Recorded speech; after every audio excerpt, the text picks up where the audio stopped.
Assalamualaikum warahmatullahi wabarakatuh.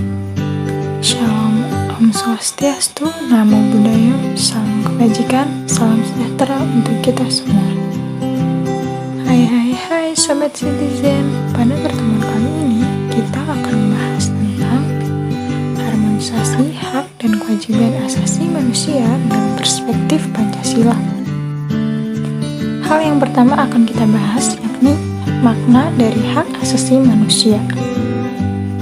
Menurut Undang-Undang Republik Indonesia Nomor 39 Tahun 1999, hak asasi manusia adalah seperangkat hak yang melekat pada hakikat dan keberadaan manusia sebagai makhluk Tuhan yang Maha Esa dan merupakan anugerahnya yang wajib dihormati, dijunjung tinggi dan dilindungi oleh negara, hukum, pemerintah, dan setiap orang demi kehormatan serta perlindungan harkat dan martabat manusia.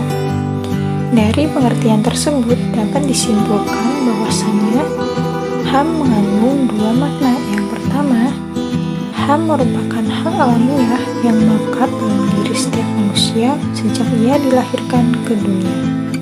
Hak alamiah adalah hak yang sesuai dengan kodrat manusia sebagai insan merdeka yang berakal budi dan berperi kemanusiaan. Tidak ada seorang pun yang diperkenankan merampas hak tersebut dari tangan pemiliknya.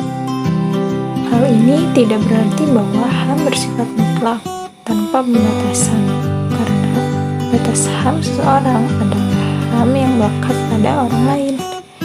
Bila HAM dicabut dari tangan pemiliknya, manusia akan kehilangan eksistensinya sebagai manusia. Lalu makna yang kedua yakni HAM merupakan instrumen atau alat untuk menjaga harkat dan martabat manusia sesuai dengan kodrat kemanusiaannya yang luhur. Tanpa HAM, manusia tidak akan dapat hidup sesuai dengan harkat dan martabat kemanusiaannya sebagai makhluk Tuhan yang paling sempurna. Dibandingkan dengan hak-hak yang lain, hak asasi manusia memiliki ciri-ciri khusus, yakni ciri yang pertama adalah hakiki. Maksudnya adalah hak asasi manusia adalah hak asasi semua umat manusia yang sudah ada sejak lahir. Yang kedua yaitu universal. Maksudnya hak asasi manusia berlangsung untuk semua orang tanpa memandang status, suku bangsa, gender, ataupun perbedaan lainnya. Yang ketiga yaitu tidak dapat dicabut. Artinya, hak asasi manusia tidak dapat dicabut atau diserahkan kepada pihak lain. Yang keempat, yaitu tidak dapat dibagi.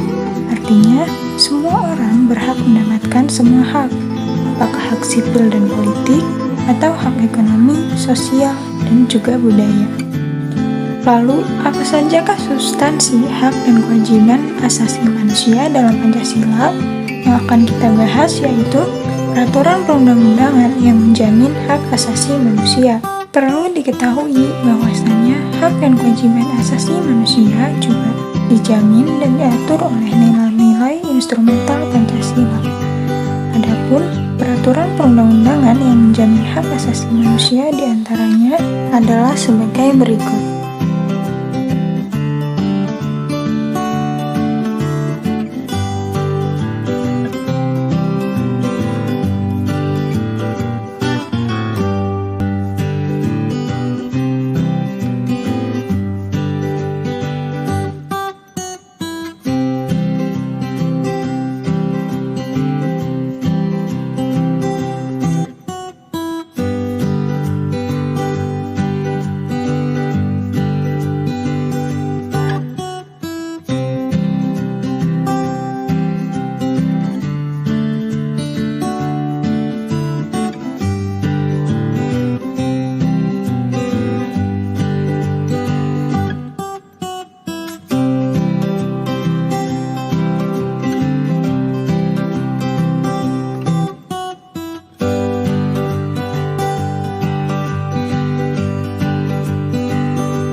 Hak dan kewajiban asasi manusia juga tercantum dalam nilai praksis sila-sila Pancasila.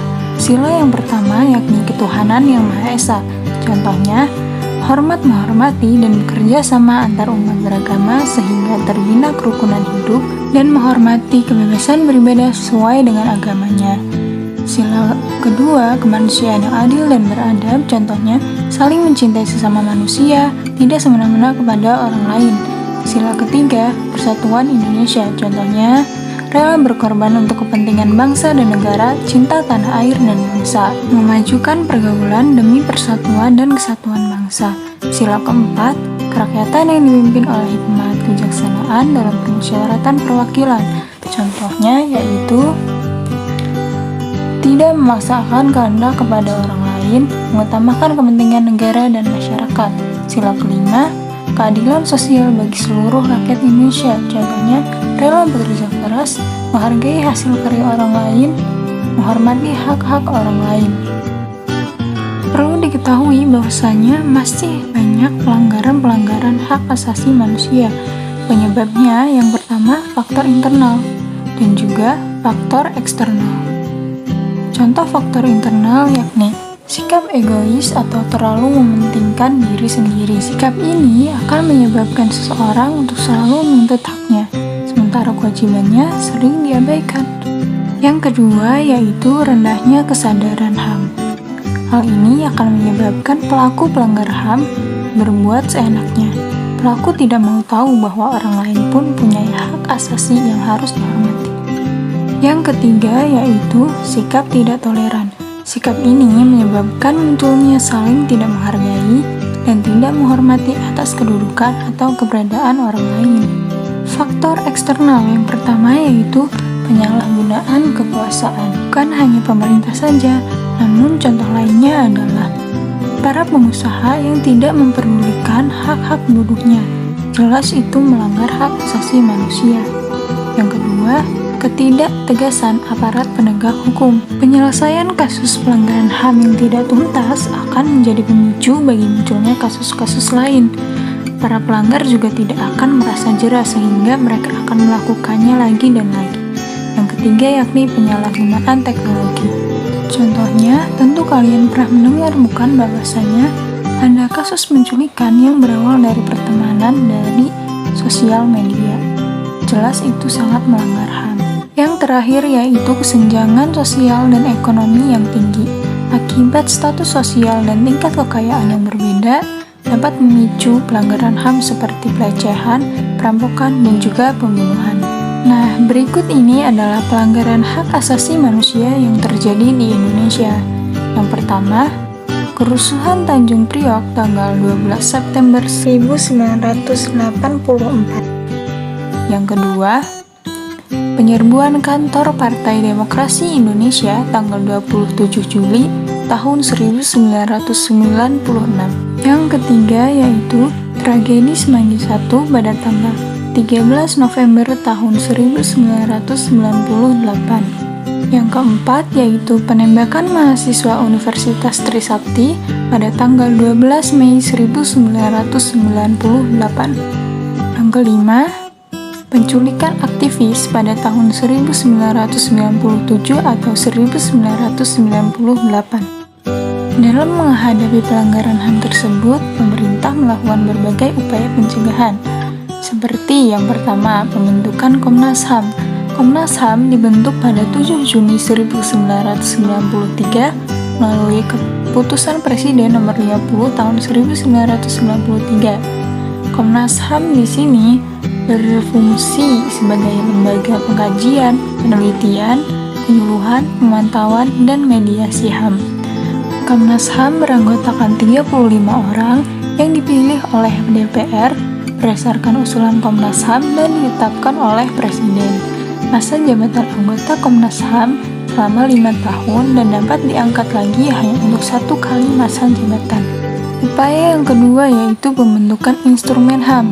Instrumen HAM biasanya berupa perundang-undangan dan lembaga-lembaga penegak hak asasi manusia. Yang ketiga yaitu pembentukan pengadilan HAM.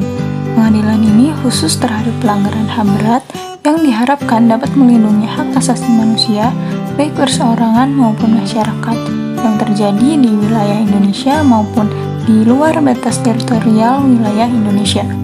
Selanjutnya, apa saja sih upaya penanganan kasus pelanggaran hak asasi manusia? Yang pertama adalah upaya pencegahan pelanggaran hak asasi manusia. Tindakan pencegahan yang dilakukan contohnya yaitu menegakkan supremasi hukum dan juga demokrasi. Yang kedua, meningkatkan kualitas pelayanan publik untuk mencegah terjadinya berbagai bentuk pelanggaran HAM oleh pemerintah. Yang ketiga, meningkatkan pengawasan dari masyarakat dan lembaga-lembaga politik terhadap setiap upaya penegakan HAM yang dilakukan oleh pemerintah. Upaya penanganannya yang kedua yaitu membangun harmonisasi hak dan kewajiban asasi manusia. Nah, mungkin itu saja materi untuk pertemuan pada kali ini. Terima kasih. Wassalamualaikum warahmatullahi wabarakatuh.